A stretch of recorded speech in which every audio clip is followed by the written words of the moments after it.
Hindrance of Aurobindo from the book The Mother, Part 2, Letters on the Mother by Our Lord, Chapter 6, Working of the Mother's Force, page 152, new topic, Hindrance of the Active Mind. Question. My mind was trying to become conscious of the mother's thoughts and to receive them. Is this activity right? Sri Aurobindo says it is not altogether the way. If the mind is inactive, it is more difficult to become aware of what the mother is bringing. It is not thoughts she brings, but the higher light, force, etc. Date 22nd March 1933. Question.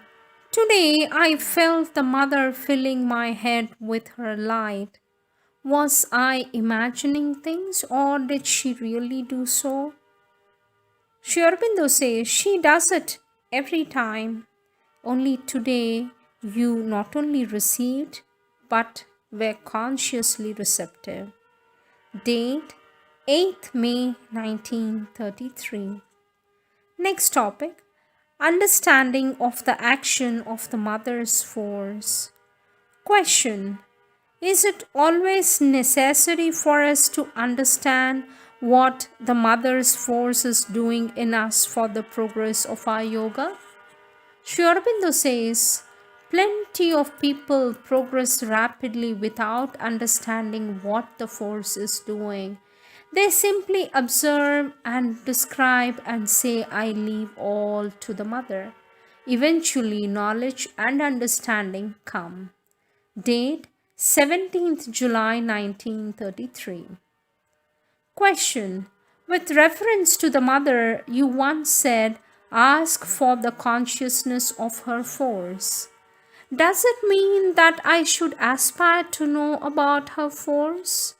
Sri Aurobindo says, yes, not with the mind only, but to feel it and see it with the inner experience. Date 18th June 1933.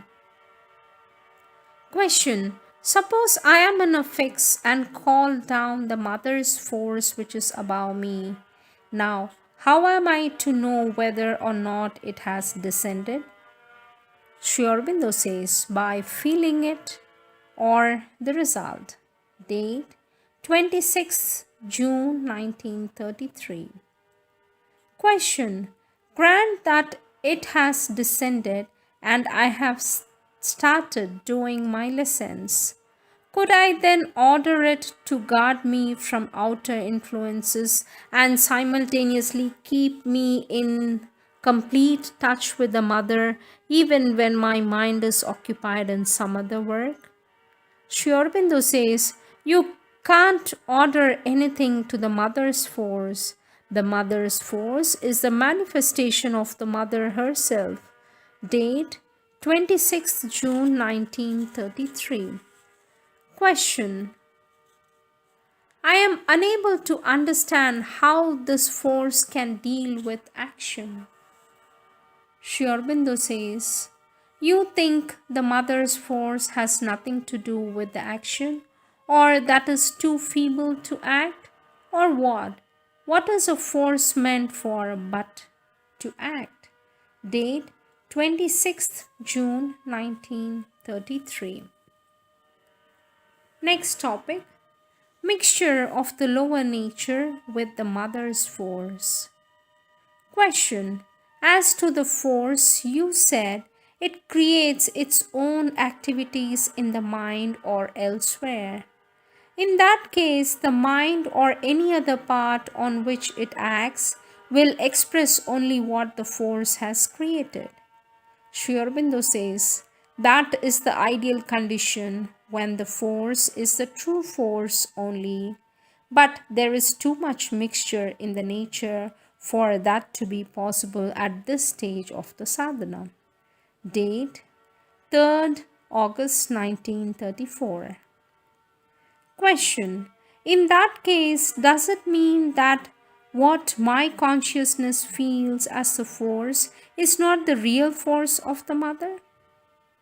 For the Sri Aurobindo says, I have said that it gets mixed with the action of the present mind, vital, and body. That is inevitable since it has to work upon them. It is only after the transformation that it can be fully the mother's force with no mixture of the separate personality. If the divine force in all its perfection without mixture were to act from the beginning, not taking any account of the present nature, then there would be no sadhana, only a miraculous substitution of the divine for the human without any reason or process. Date 4th August 1934. Next topic, necessity of discrimination. Sri Aurobindo says it is dangerous to think of giving up all barrier of discrimination and defense against what is trying to descend upon you. Have you thought what this would mean if what is descending is something not in consonance with the divine truth, perhaps even adverse? An adverse power would ask no better condition for getting control over the seeker. It is only the mother's force and the divine truth that one should admit without barriers. And even there, one must keep the power of discernment in order to detect anything false that comes masquerading as the mother's force and the divine truth, and keep too the power of rejection that will throw away all mixture. Keep faith in your spiritual destiny, draw back from error, and open more the psychic being to the direct guidance of the Mother's light and power. If the central will is sincere, each recognition of a mistake can become a stepping stone to a truer moment and a higher progress. Question: how to recognize that a particular thought, feeling, or impulse to action has come from the mother herself and not from some universal force? If it is apparently of falsehood, it can be recognized as such, but there are many others of a different character, and sometimes one goes on thinking that they are prompted by the mother from within, even though they are not. Sri Aurobindo says for that, it can only be done by discrimination, care, sincerity, a constant control with regard to the mind's movements and the growth of a certain kind of psychic tact which detects any mental imitation or false suggestions of its being the mother's. Date 27th April 1933.